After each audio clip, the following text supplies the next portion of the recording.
जुडो जे ward number 2 कुंभारपाड़े जे रहवासियुनि वापडा मुलाज़िमनि पारां बिना जवाज़ बिजलीअ जा कनेक्शन कटण ख़िलाफ़ एहतजाजी मुज़ाहिरो कयो।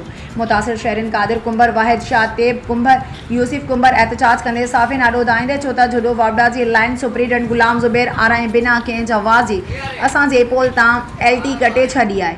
ॼाणायल वापडा मुलाज़िमनि ॿिनि घरनि ते बक़ाया जात हुजण जो जवाज़ ॼाणाए 20 घरनि ते मुश्तमिल LT काटे छॾी, जंहिंमां हिकिड़ो घर काफ़ी अरसे खां हितां लॾे विया आहिनि, जॾहिं त ॿिए घर जो मालिक फ़ौत थी चुको आहे। हिन घर खे पिणु वॾे अरसे खां तालो लॻल आहे। हिननि चयो त मुसलसल हफ़्ते खां बिजली न हुअण सबबि गर्मीअ में पीअण जो पाणीअ जो बहिरान सबबि सख़्तु परेशानियुनि खे मुंहुं ॾेई रहिया आहियूं।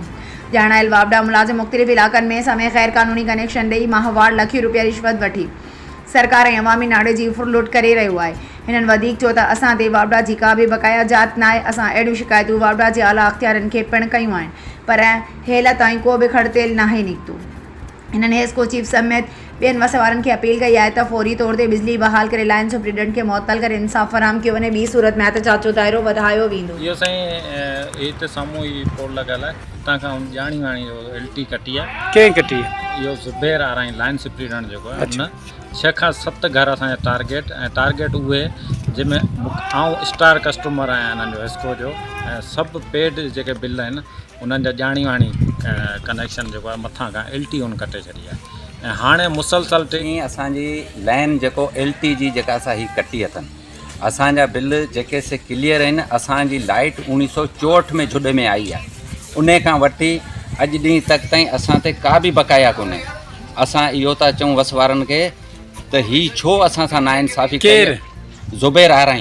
अच्छा, ॿुधो साईं, लाइन सुपरीडेंट जेको सो अच्छा तव्हां वापडा जे जेके आला अख़्तियार उन्हनि खे दरख़्वास्त को दान ॾिनी आहे? असां बिल्कुलु उन सां टच में आहियूं, उन खे असां जेको सो रिक्वेस्ट बि कई आहे।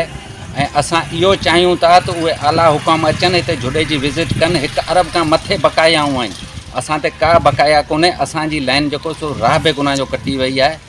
ऐं असीं आला हुकुमनि खे इहो मीडिया जे ज़रिए ॿुधायूं था त